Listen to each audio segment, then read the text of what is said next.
Hello everyone. Geography के next lecture में आप सभी लोगों का स्वागत है।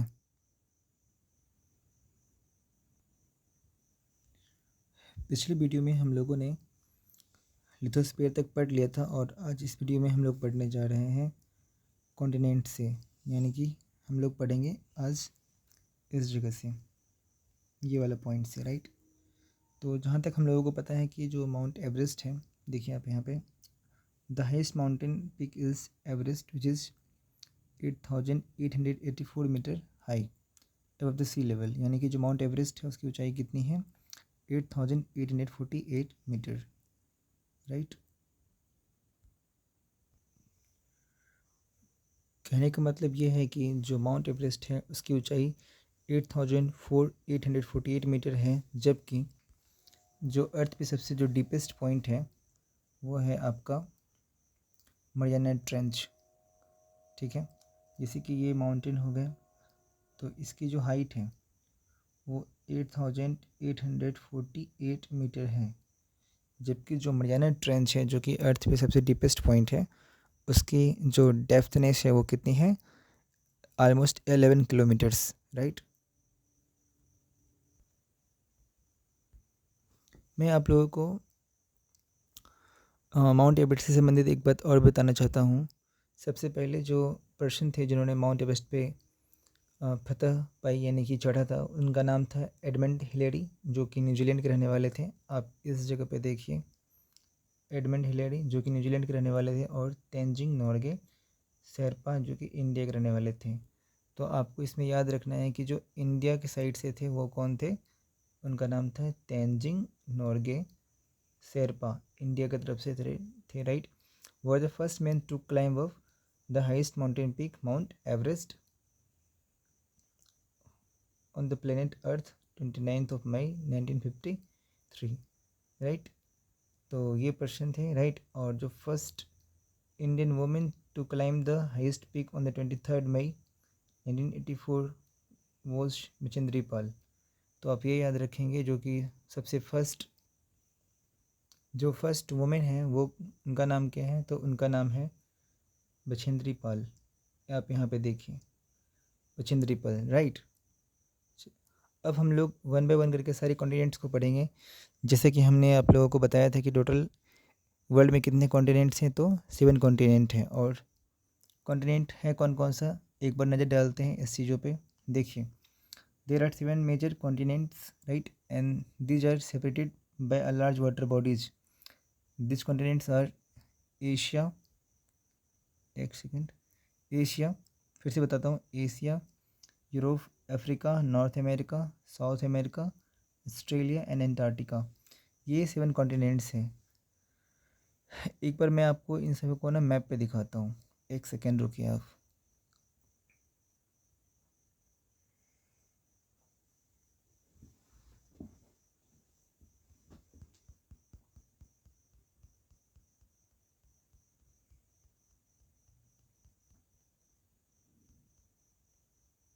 हाँ, आप यहाँ पे देखिए, जैसे कि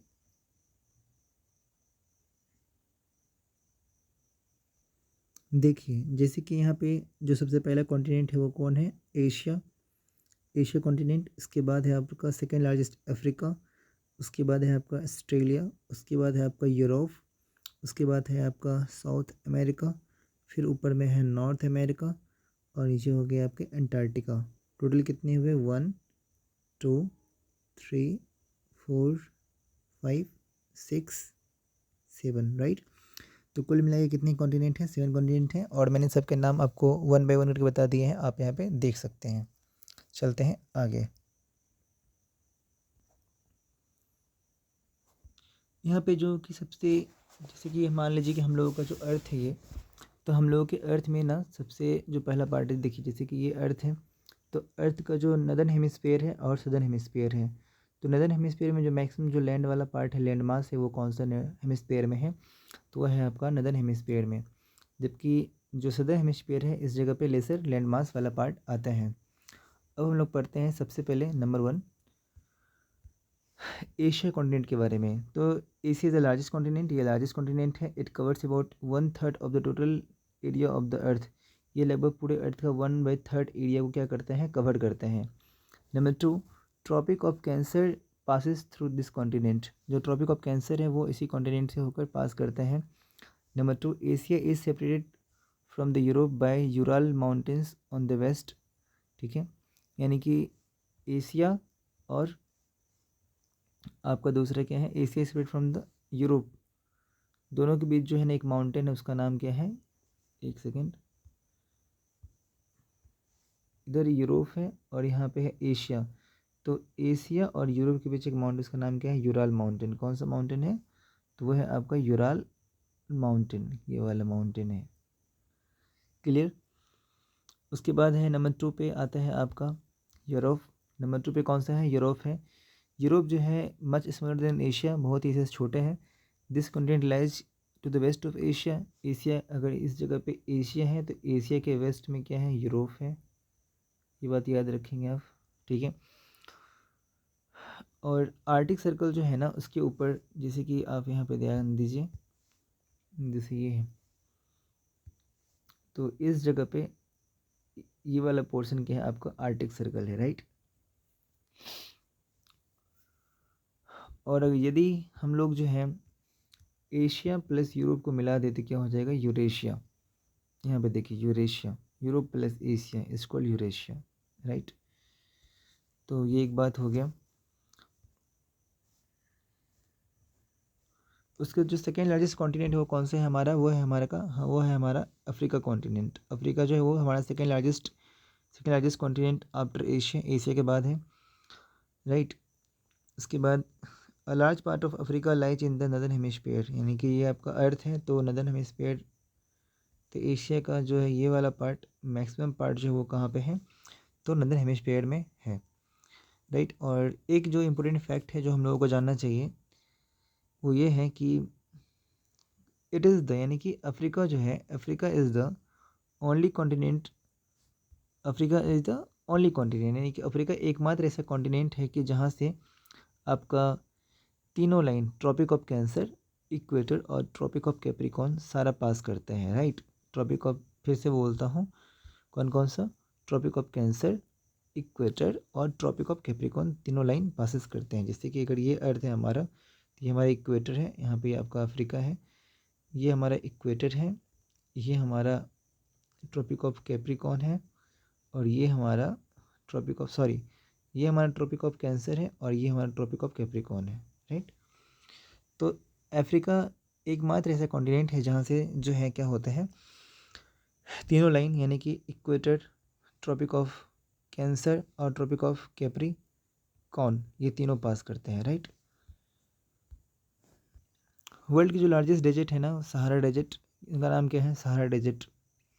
the world's largest hot desert is located in the Africa, ठीक है। वर्ल्ड का सबसे लार्जेस्ट हॉट डेजर्ट कहाँ पे है सिचुएटेड, वो है आपका अफ्रीका में। और यदि इंडिया की बात की जाए तो वो है थर्ड डेजर्ट, राइट। अफ्रीका से संबंधित दूसरा इंपॉर्टेंट पॉइंट क्या है कि जो वर्ल्ड का जो सबसे, world's longest river Nile river भी कहाँ आती है, आपकी अफ्रीका में ही आती है, राइट। अगर ये आप मैप देखें तो इस जगह पे ये अफ्रीका है, नाइल रिवर है, राइट, ये नाइल रिवर। इसके बाद हम लोग बात करते हैं दूसरे कॉन्टिनेंट के, नॉर्थ अमेरिका। नॉर्थ अमेरिका आपका ये साइड जो है ये है, ये आपका नॉर्थ अमेरिका है, राइट। ये आपका साउथ अमेरिका है।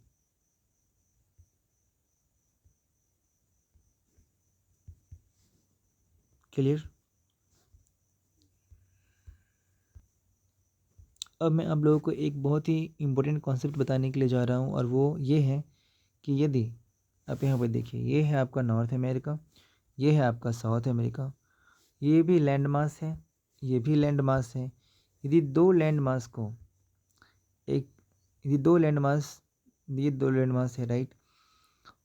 यहाँ पे एक कॉन्सेप्ट दिया गया है, क्या है, इसको आप पढ़े देखिए, इस्थमस, इसको क्या बोलते हैं, isthmus, a group of narrow strip of land mass joining by the, sorry,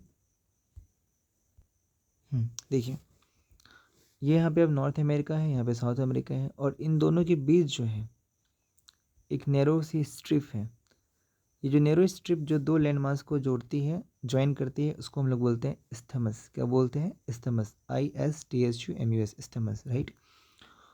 number 2, इस जगह पे क्या है हमारा, ये हमारा प्यारा से इंडिया है और यहाँ पे छोटू सा श्रीलंका है, सॉरी। और इन दोनों के बीच एक नैरो वाटर चैनल गुजरती है, नैरो वाटर चैनल। दो लैंडमास के बीच जो छोटी सी नैरो वाटर चैनल क्रॉस करती है, उसे हम लोग क्या बोलते हैं? उसे हम लोग बोलते हैं स्ट्रेट। क्या बोलेंगे? स्ट्रेट बोलेंगे उसे हम लोग। अब यहाँ पे एक इम्पोर्टेंट क्वेश्चन आता है कि name the straight between the India and Sri Lanka के बीच कौन सा स्ट्रेट है? कहाँ, किसके बीच? इंडिया और श्रीलंका के बीच। तो मैं आपको बताता हूँ, इस स्ट्रेट का नाम है पाल्क स्ट्रेट। पाल्क स्ट्रेट,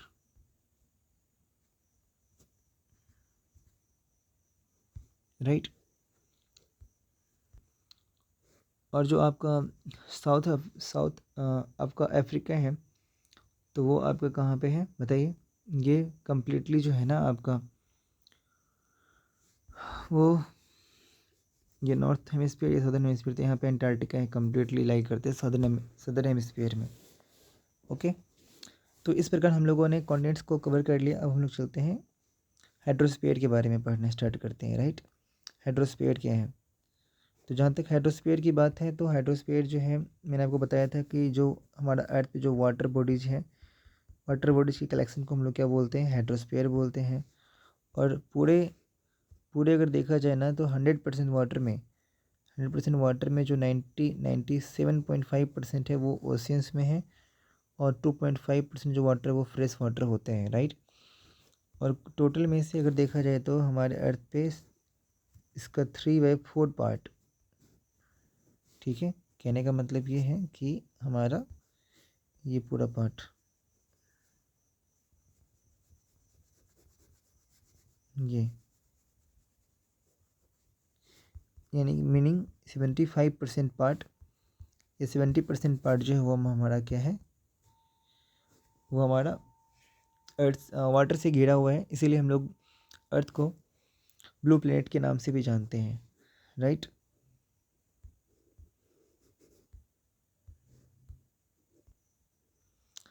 इस जगह पे जो है आपकी साइज के हिसाब से north America, southern south America, Europe, Asia, Africa और ऑस्ट्रेलिया के बारे में दिया गया है। और नीचे आपका है इस जगह पे अंटार्कटिका, राइट। तो ये सारे जो यहाँ पे दिए गए हैं ना, ये सारे आपके हैं comparative size of continents, right. चलिए, इसके बाद हम लोग बात करते हैं ओशियंस की। किसकी बात करते हैं हम लोग? ओशियंस की। Oceans are the major part of the hydrosphere. Oceans जो है एटमॉस्फेयर का इम्पोर्टेंट पार्ट है, राइट। और सारे ओशियंस जितने भी हैं इस अर्थ पे, वो सारे एक दूसरे से क्या हैं? वो कनेक्ट हैं। और आपको मैं बता दूं कि सबसे जो बड़ी ओशियन है वो कौन से है? Pacific ocean. पैसिफिक ओशन जो है वो सबसे क्या है? बड़ी है, राइट। और हमारे पास टोटल कितने ओशियंस हैं? तो the 5 major oceans are Pacific oceans, the Atlantic ocean, the Indian ocean, the Southern ocean and the Arctic ocean, right. ये इसके साइज के हिसाब से है, साइज के हिसाब से, राइट।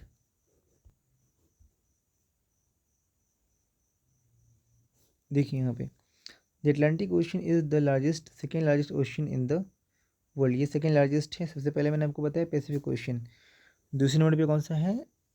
Atlantic ocean. और the Indian ocean is the only ocean named after the country that is India. यानी कि इंडियन ओशन एकमात्र ऐसा आपका ओशन है जो जिसका नाम जो है वो इंडियन कंट्री के नाम पे, इंडिया कंट्री जो है, इंडिया कंट्री है उसके नाम पे पड़ा है, राइट।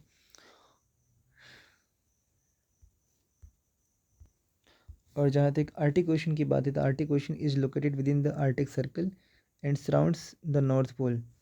ये आपका है, तो इस जगह पे आपका आर्टिक ओशन है और नॉर्थ पोल से सराउंडेड, यानी कि चारों ओर से घिरा हुआ है। इस प्रकार हम लोगों ने हाइड्रोस्फीयर कंप्लीट कर लिया। अब हमारी बारी है एटमॉस्फेयर कवर करने की, राइट। तो जहाँ तक एटमॉस्फेयर की बात है ना, तो जो गैसेस का जो लेयर होता है,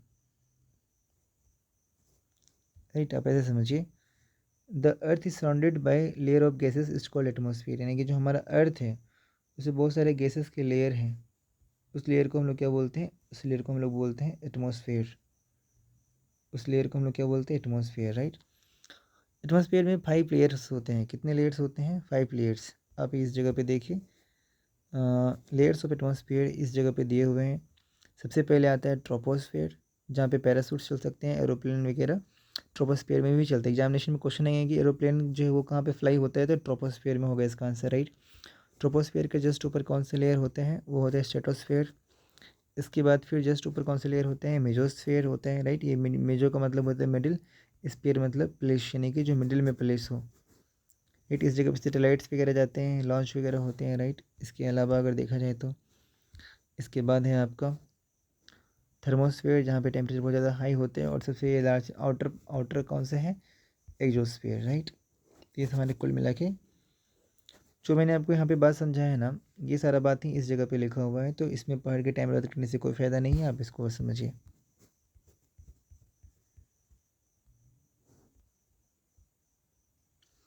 बायोस्फीयर के बारे बायोस्फीयर के बारे में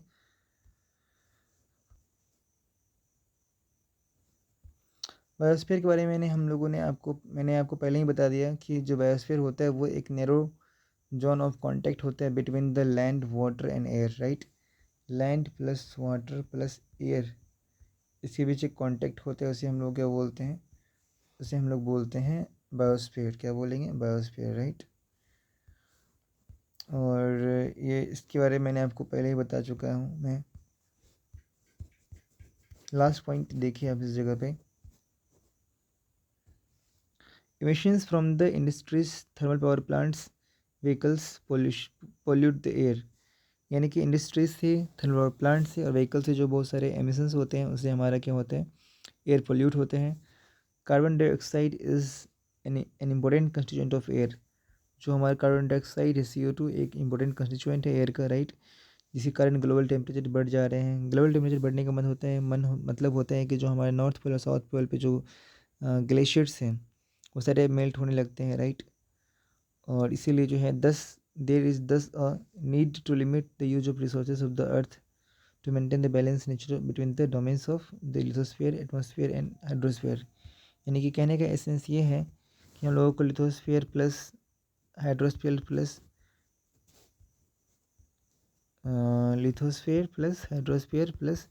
एटमॉस्फेयर के बीच क्या होना चाहिए, एक बैलेंस बना के रखना चाहिए, ताकि सारा काम हमारा आसानी से हो सके, राइट। बाकी यहाँ पे क्वेश्चंस दिए गए हैं, अब आसानी से सारे क्वेश्चंस को कर सकते हैं, राइट। इस प्रकार हमारा ये चैप्टर कंप्लीट हो गया। चलिए अब हम आते हैं टिक द करेक्ट आंसर्स पे, right. Tick the correct answer. सबसे पहला क्वेश्चन है कि the mountain range that separate the Europe from the Asia is the Ural mountains. मैंने बताया था आपको। नंबर 2 क्वेश्चन देखिए। नंबर 2 है the continent of the North America is link to the South America by. North America जो है आपका इस जगह पे, और ये आपका ये है, ये किसे घिरा हुआ है, स्थमस है, स्ट्रेट कैनाल है, तो स्थमस होगा इसका आंसर, राइट। इसके बाद जो है major constituent of the atmosphere by percent क्या होगा बताइए। तो मैंने आपको बताया था कि कुल मिलाकर इसमें से जो आपका 78% है, अब यहाँ समझिए,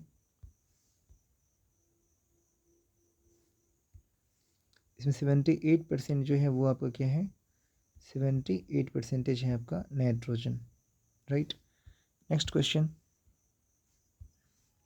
the domain of the earth consisting the of the solid rocks. कौन सा सॉलिड रॉक्स होगा, यानी कि कौन सा डोमेन होगा जहाँ पे सॉलिड रॉक्स होते हैं, लिथोस्फीयर होगा इसका आंसर। लास्ट क्वेश्चन है आपका, ये द लार्जेस्ट कॉन्टिनेंट, तो एशिया हो जाएगा लार्जेस्ट कॉन्टिनेंट, राइट। इस प्रकार हम लोगों ने सारे MCQs को देखा। फिल इन द ब्लैंक्स आपको बना कर लाने हैं, ये आपके होमवर्क से होंगे, राइट।